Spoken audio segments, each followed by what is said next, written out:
understanding that having an open door policy doesn't mean sitting in your office and just having your door open. It means you need to go out and go into their planning room on their planning period and talk to them, because they will not, most of the time, come to you.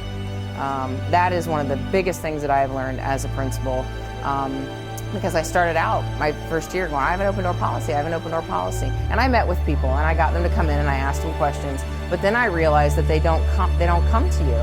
And so I'm like, I need to go to them. So that's what I do. I walk around and I go see them. How's your day going? Is there anything I can do for you?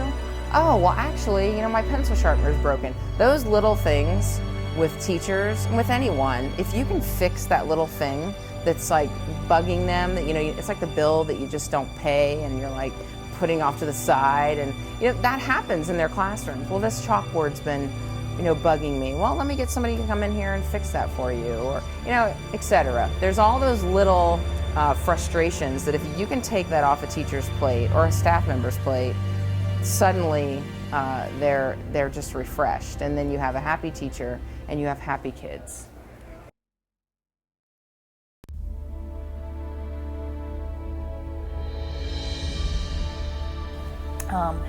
For student engagement, my most important thing is I know every child's name at the school. I talk to them, I call them by name, I'm in their classrooms every single day. I want them to know that I care about their work. I ask them what they're doing, I ask them why they're doing it. I ask them about sports, I ask them about the game that was on TV last night when I know my boys are interested in that. I know what my girls do after school, so we talk about all of those things.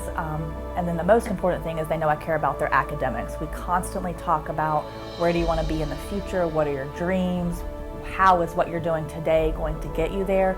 I want them engaged in the process, I want them engaged in learning, and I want them to like their learning, and I think that's the part of engagement that's most important, that they like their learning, because we want them to do this not only for us, for middle school, high school, but we want them in college and career training programs. So we want them to be engaged in school for long periods of time.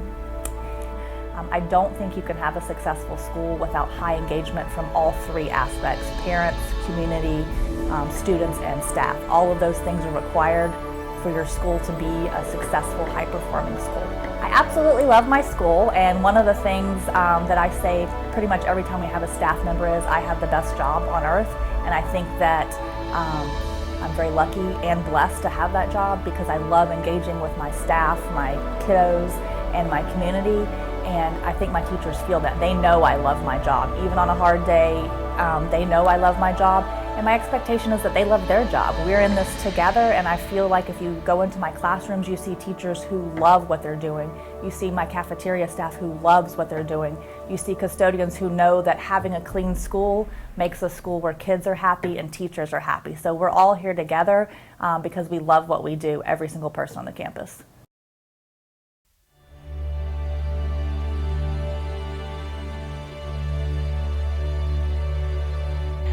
Well, engagement is really the foundation of what goes on in your building every day in a school. It's the way in which work gets done, and it's the way in which kids learn.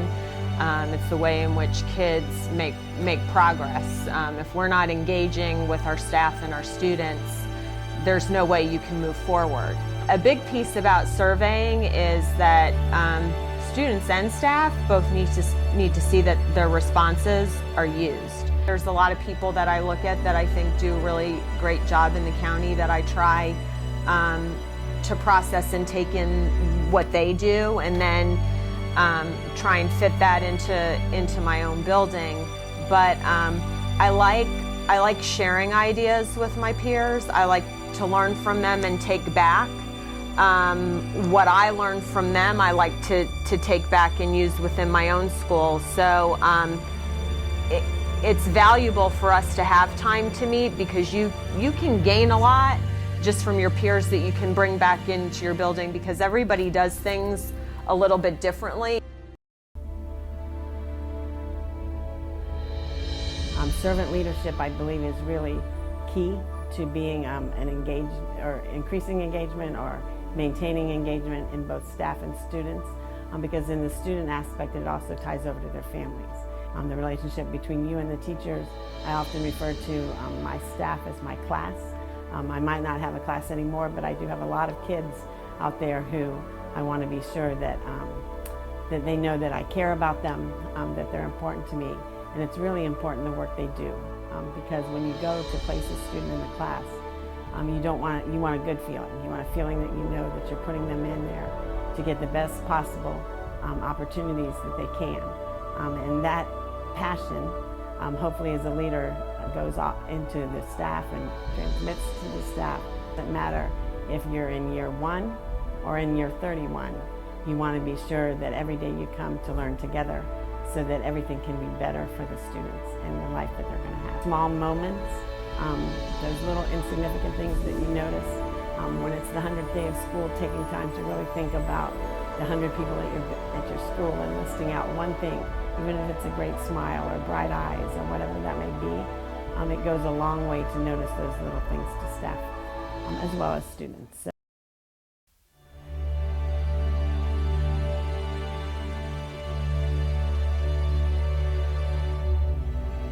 is building relationships. And as I set out to plan for this school year, it's one of my top 3 priorities for both staff, students, the community, parents, all stakeholders. Before you can do anything academic, you have to have some healthy relationships in place. And one of the ways that I did that, and I continue to do it, is soliciting their input.